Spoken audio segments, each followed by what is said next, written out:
Hello, my name is Paul Jones, author of Concerning a Nation and several videos about errors in Bible prophecy. In 1963, President Kennedy was assassinated by Lee Harvey Oswald. A lot of stupid conspiracy theories arose out of this act. In particular, it was seen as suspicious that Oswald was immediately slain by Jack Ruby. But as Christians, we should know that this second killing was proof that Oswald was the killer. Why? Because Oswald had to die as he had raised his hand against God's anointed. All kings are raised up by God. The Bible is very clear on this point. Jesus himself said that to Pontius Pilate. Good kings like David and bad kings like Saul are God's anointed, and that is why David wouldn't kill Saul when he had the chance. Oh, but people say, what about Hitler? What about Stalin? Yes, all of them. As we are told in Romans 13, all authority is instituted by God, and rulers are not a terror to good conduct, but to bad. Some people have a lot of trouble with this, but actually it's the tyrants who are the easiest to explain.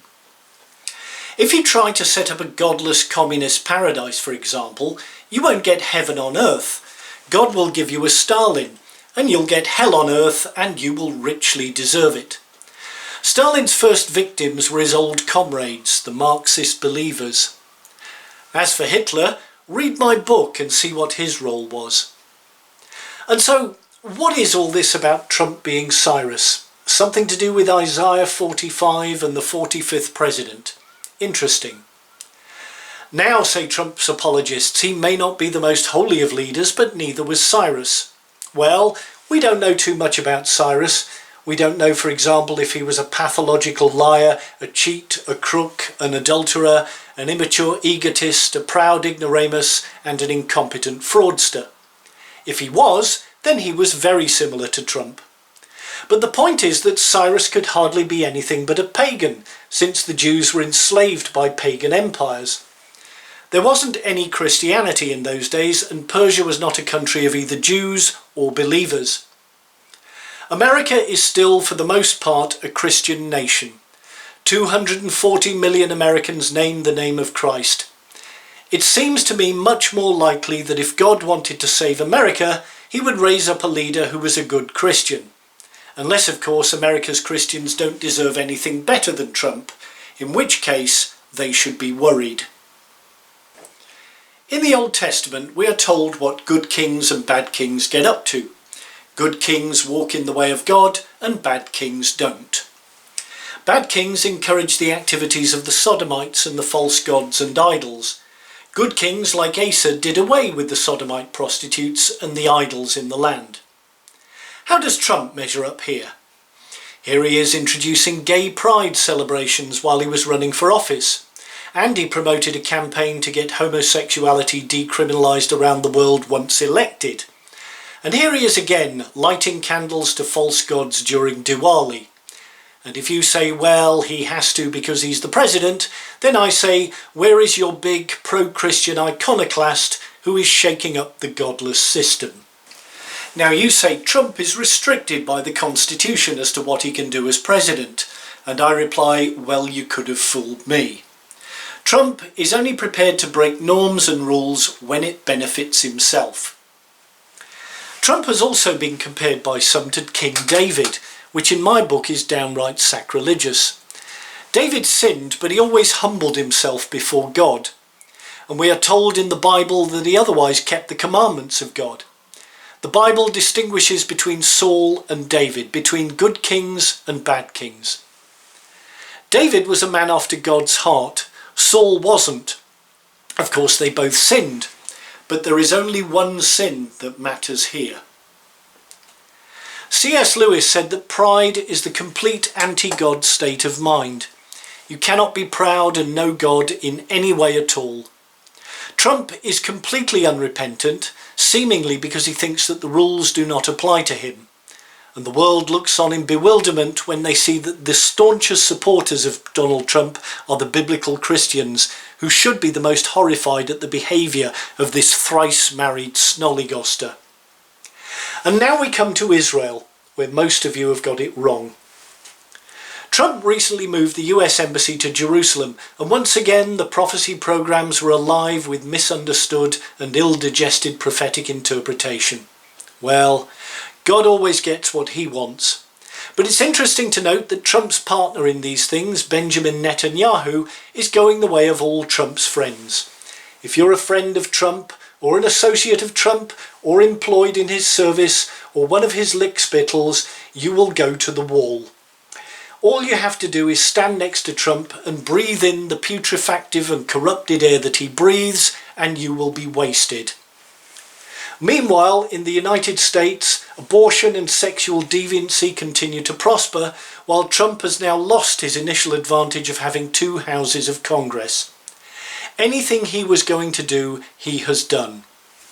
But back to Israel. This is the Cyrus Cylinder, which contains the Edict of Cyrus mentioned at the end of the Book of Chronicles, which is at the end of the Jewish scriptures. It tells the Jews to go back to the Holy Land, the Aliyah. And as I pointed out in my book concerning a nation, it was discovered in 1879 by Hormuzd Razam, the year that God called the Aliyah. That is the significance of the Cyrus Cylinder, and that is what Cyrus was raised up for, to send the Jews home. And where are we now with that Aliyah over 140 years later?